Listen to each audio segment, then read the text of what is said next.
За юу цаана манайхаа намрын сайхан өдөр та нар дуртай байгаа пензар сонсохыг хүсэж байгаа байлгүй дээ. Пензар сонсох шал өөр нэг гоё амьд мэдрэмж авдаг шүү те. Тэгвэл та бүхэн энэ QR кодыг утсаараа ганц дарж уншуулад бүх пензийг тоглуулж болох бүрээдээ пенз тоглуулагчтай болох ба бэлгэндэн жаз болон итал дуутай пенз өнүүд дагалдах юм байна шүү. Бас өнгөө өргөлтэй гэж байгаа. Энэхүү пенз тоглуулагч нь Bluetooth-тэй бас FM-тэй болохоор хүссэн бүхнээ сонсож болох нэ. Эсвэл description хэсэгт байрлах линкээр ороод шууд захиалаад аваарай. За ингээд бичлэгэнд оръё. Хэрвээ ямар ч сахар идэхгүй байвал хүний биедийг юу болох вэ? Энэ сэдв хоол зүйчдийн дунд харьцангуй илбэг байдаг л да. Гэхдээ та сахар гэхээр ундаа, чихэр, шоколад зэрэг бодож гин үгүй шүү. Бидний амдаа хийж буй бүхэл хоол хүнсэн сахар агуулгадаг гэж байгаа. Жишээ нь гэвэл брокколи, луван, байцаа зэрэг бидний хизээ сахартай гэж бодож байгаагүй. Ерөнхийдөө нэг жоохон амтгүй ногоонууд хүртэл сахар агуулгадаг. Гэхдээ жимс ногоо, сүү, цагаан эдэнд агуулгаж буй сахар бол байгалийн элсэн чихрэгүүд хүнд хэрэгтэй энерги тэжээлийг өгч өгдөг учраас бидний өнөөдрөө ярих гэж буй нэмэлт сахарнаас ялгаатай юм шүү. За тэгвэл эхлээд нэмэлт сахарын талаар багахан мэдээлэл өгье. Сахар гэдэг нь нэгэн төрлийн нөөцс бөгөөд сахарын өвс болон сахарын шош зэрэгээс гарган авдаг. Манай эртний өмнөх 500-аас 600 онд энэтхэгт сахарын өвсийг анх тариалж гисэн төвхтэй байдаг.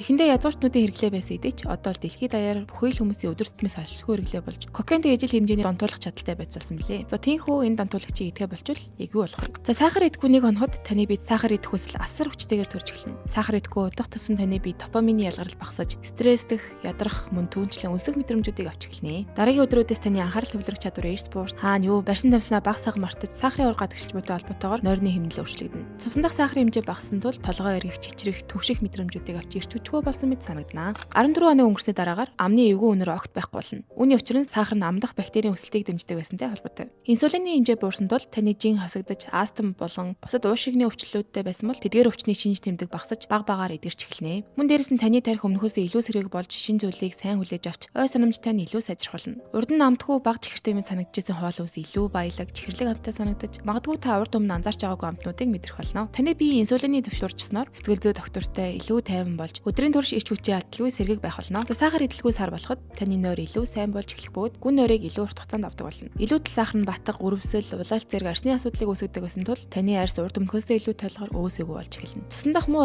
стресний хэмжээ багасаж нойр булжирхаа илүү их инсулин ялгаруулж буйтай холбоотойгоор жин хасах үйл явц улам эрчимжиж хаван буурна. За харин 3 сарын дараа гэхэд Альцгеймер өвчин тусах болон өөр бус олон төрлийн зүрх судасны эмгэгүүд мөн чихрийн шижин, хавдар зэрэг өвчлөлүүдээс урьдчилан сэргийлэх боломжтой. Таны бие хоол тэжээл илүү үр дүнтэй боловсруулах болж бодисын солилцоо сайжирна. Мөн сахар идэх хүсэлж төрхөө байсан мэн гэж боддоо. Бүн жаахан тэсчихүүлж. Сахар идэлгүй 6 сар болоход таны амтлах мэдрэгүү сахаргүй байдалд бүрэн дасан зохицоод чихэр ихтэй боловсруулсан хоол хүнс одоо хитрхи чихэрлэг амттай мэд санагдаж эхэлнэ. Биеиндээ өрөвсөл багасаж, эрүүл мэндийн янз бүрийн асуудлуудын эрсдэл бүрэн багасна. Мөн унтах хэмнэлчин зөв хэмнэлтэд орж ямар нэгэн тэнцвэр алдагдсан байсан бол хэвэн байдалд орно гэж байгаа. Мөн цаашлаад нүдний хараа илүү сайжирч, цусны цагаан эстэн нэмэгдсэндээ холбоотойгоор дархлааны систем илүү сайжирч, өвчлөлт тусах магадлал буурч илүү бага хэмжээд үзүүлж эхлэх болно. За тийхүү та сахар идэхгүйгээр бүтэн жил боллоо гэж бодъё. Нэг жил сахар ирэхгүй байсны эцэст архаг хүчний эрсдэл үргэлжлэн буурч, эрүүлэр жингээ барихад маш хялбар болж ирнэ. Таны бие сахаргүй амьдралын хэм маягт бүрэн насан зохицож, тогтмол энергийн төвшин доктортой сэтгэл зүйтэй болохоос гадна хоол хүнсэнд дагуулгадах байгалийн амтыг өмнөхөөсөө ч илүү мэдэрч эхэлнэ. Энэ бүхний эцэст зөвхөн эрүүл мэнд хэлдэггүй, санхүүд ч гэсэн ямар хэмнэлтэй болохыг ойлгох болно. Та одоо тооцоод үзтээ.